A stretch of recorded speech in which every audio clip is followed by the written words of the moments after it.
All right, let's dive right in. This time, we're tackling Emerson's Self-Reliance, and let me tell you, this essay is packed with powerful ideas about living authentically. It really is a classic for a reason. Totally. And you, our amazing listeners, wanted a deep dive. Seems like you're ready to get to the core of what Emerson is really saying, huh? Straight to the heart of it. Absolutely. And trust me, when it comes to powerful ideas about being true to yourself, this essay is overflowing. You know, what always gets me about Emerson is how he delivers these incredibly sharp, potent lines that just stay with you long after you finished reading. So true. It's like right from the beginning, he just throws down these lines that feel like they should be carved in stone. Like what, for example? Okay, how about this? Trust thyself. Every heart vibrates to that iron string. I mean, come on. How can you not feel that in your soul? And then he just keeps going. Oh, yeah. He follows it up with, envy is ignorance, imitation is suicide. Whoa. Doesn't let up, does he? But that's what makes this essay so compelling, you know? Yeah. Each line is like a truth bomb. Take that line, for example. Nothing is at last sacred but the integrity of your own mind. He's cutting right to the core of self-reliance, urging us to truly value our own thoughts and intuition above everything else. It's like he's saying, hey, your inner voice, that's your guiding star. Don't let anyone dim that shine. Exactly. He's not saying to completely disregard everything everyone else says, but to recognize the power and importance of your own internal compass. Yeah. You know, he uses this really beautiful analogy of a gleam of light that comes from within each of us. Ooh, like that. He argues that this inner light, this is more important, more trustworthy than the luster of bards and sleeges, as he puts it. Yeah. So instead of constantly chasing external validation, we should be tuning into that inner wisdom. I love that. But I do have to ask, why do you think Emerson sees conformity as so detrimental to this whole idea of self-reliance? Well, you see, Emerson, he was really wary of what he called the joint stock company mentality of society. The joint stock company But mentality. hey, like imagine everyone is shareholders in this massive company solely focused on, you know, keeping up appearances and following the rules. Individuality, forget it. It's all about fitting in, even if it means sacrificing your own integrity. And I think we've all felt that pressure to conform at some point, Right, right? absolutely. Whether it's in our careers, our personal lives, or even just like scrolling through social media. Oh, 100%. And Emerson was way ahead of his time in recognizing the dangers of that kind of social pressure. He truly believed that true strength and growth, they come from within, not from trying to squeeze ourselves into a mold someone else created. Okay, that makes a lot of sense. But I can also see how someone might read this and think, wait a minute, is he saying we should all just be rebels? Like disagree with everything just to be different?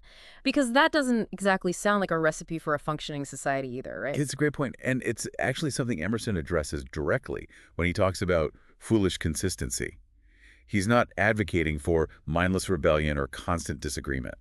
So how do we walk that line Yeah. between, blindly following the crowd and just like being contrary for the sake of it? Right, because nobody wants to be that person. Well, Emerson really believed that this whole idea of self-reliance, it involves a willingness to examine your beliefs and actions, even when it's uncomfortable. Like, really ask yourself, am I doing this because it genuinely reflects who I am and what I believe?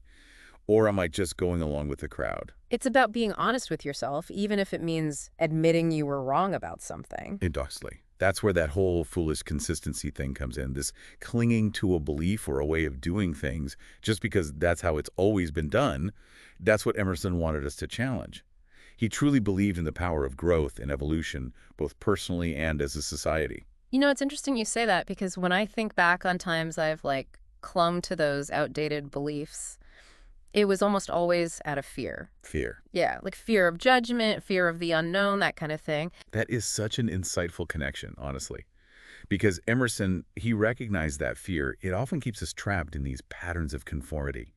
And he wanted us to break free from that, to step into the unknown with courage and a willingness to trust ourselves. Which it takes us right back to that inner compass he was talking about. Okay, so how do we actually start listening to that inner voice, like really trusting it more, especially in a world that often feels like it's pulling us in a million different directions? Emerson talks about the foolish face of praise at one point, and I have to admit that one really resonated with me. It's a powerful image, isn't That's it? totally. It speaks to that feeling of like having to put on a mask to please others, even when it feels so inauthentic. Like you're stuck in a conversation you don't care about, nodding along, but inside, you're just like screaming to escape. Oh, been there. I think we've all felt that pressure to conform to these, like, social expectations, even when it feels so fake. But if we're constantly worried about the foolish face of praise, how do we know when to actually stand our ground and when to just, go with the flow? Emerson believed that this discernment comes from a deep connection with your own intuition, like being able to tell the difference between the things that genuinely matter to you and the things that are simply distractions or, attempts to win approval. He encourages us to ask ourselves, what truly brings me joy? What feels aligned with my values? What makes me feel truly alive? And the answers to those questions can really guide us toward a more authentic way of being in the world. So it's about getting crystal clear on our own values and priorities and then having the courage to live in alignment with them, even when it's not, the easy path. Exactly. And it's not about being self-centered or disregarding the needs of others. It's about recognizing that when we are true to ourselves, we actually become more capable of showing up for others in a genuine and meaningful way. It's like that saying, fill your own cup first so you have something to give. Yes. Okay, that makes a lot of sense. But how do we actually take these like big philosophical ideas about self-reliance and apply them to our like everyday lives? I mean, it's one thing to sit here and talk about like trusting yourself, but what does that actually look like when it comes to like work, relationships, or even just figuring out what to have for breakfast? That is the question, isn't it? Yeah. It's all well and good in theory. But how do we actually do it? Right. And I think the best way to answer that is to look at how Emerson himself approached these different aspects of life. Okay, so let's get specific. How about we start with something like religion or spirituality? Emerson had some, shall we say, interesting views on that, right? Oh, he did. He definitely did. He believed that true spirituality wasn't about blindly following dogma or, begging for favors from some distant deity. He saw prayer, for example, as a form of self-reflection, a way to connect with that divine spark that he believed resided within each of us. So instead of like, please, universe, give me this promotion, it's more about tapping into that inner wisdom and saying, I have the strength and clarity to go after what I want. Exactly. Yes. Yeah. It's about recognizing your own power and agency, not relying on external forces to intervene. And this idea extends to how Emerson viewed travel as well. Oh, interesting. What did he have to say about travel? I always got the sense that he was a pretty big fan of like nature and solitude. You're right. He did find great solace in nature. But he was wary of people who traveled just to escape themselves or to collect experiences like souvenirs.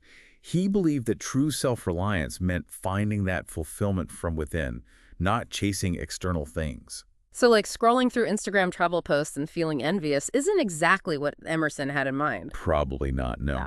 He argued that, you could travel the entire globe and still be the same person if you haven't done that inner work of self-discovery. It's about bringing that self-awareness and self-acceptance with you wherever you go. That makes a lot of sense. So we've talked about spirituality, we've talked about travel. What about work? How does this whole self-reliance thing apply to our careers? Emerson believed that our work should be an expression of our unique gifts and talents, not just a means to an end. Remember that line, envy is ignorance, imitation is suicide. Oh, yeah. That applies to careers as well. Don't base your career choices on what others are doing or what you think you should be doing. It's about finding work that lights you up, even if it's, unconventional or doesn't fit the traditional mold of success. Exactly. It's about identifying what truly excites you, what makes you feel alive, and then having the courage to pursue it, even if it means forging your own path. It seems like Emerson would have been a huge advocate for entrepreneurs and artists, people who create their own rules and bring their unique visions to life. Absolutely. He celebrated those who dared to be different, who challenged the status quo, and who refused to let their spirits be crushed by conformity. He saw art as such a powerful form of self-expression, a way to tap into that divine spark, that he believed we all have. And that brings us back to one of the most powerful ideas in self-reliance, the power of the individual. Yeah, Emerson really drives this point home with that line, "A man Caesar is born, and for ages after we have a Roman Empire." It's a bold statement for sure. It is. So is he suggesting we should all be striving for world domination? Because that feels like a lot of pressure. Right, like suddenly I need to conquer Gaul. No, he's not saying we all need to become emperors in the literal sense. What he's highlighting is the incredible power of individual action. You know how one person living in alignment with their truth can spark movements, inspire change, and really shape the world around them? So less about conquering nations and more about like conquering our own self-doubt, having the courage to actually share our gifts and ideas with the world, even if they seem, I don't know, radical or different. Exactly. It's about recognizing that each of us has something unique to offer. Emerson truly believed that when we tap into that inner power, when we have the courage to be true to ourselves, we become catalysts for positive change. Hmm. And it's not about ego or, self-promotion. It's about understanding that our individual journeys are interconnected and that by embracing our own authenticity, we contribute to this like greater collective awakening. That's a powerful message. He's basically saying that living a truly self-reliant life isn't just about like personal fulfillment. It's about making the world a more vibrant and authentic place for everyone. Yes. And that's where Emerson's message of self-reliance, it kind of transcends just individualism and becomes something much, much bigger. He's calling for a world where everyone feels empowered to embrace their uniqueness, where conformity is no longer the norm, and where true progress is driven by the courage of individuals to live in alignment with their deepest truths. Wow. This deep dive has been both inspiring and honestly a little challenging. Definitely given me a lot to think about. As it should. And remember that line, life only avails, not the having lived. What small act of self-reliance will you embrace today? Oh, I love that. I don't know about you, but I'm feeling ready to trust my gut a little more, challenge those old patterns of conformity, and just see where this whole, this path of self-discovery leads.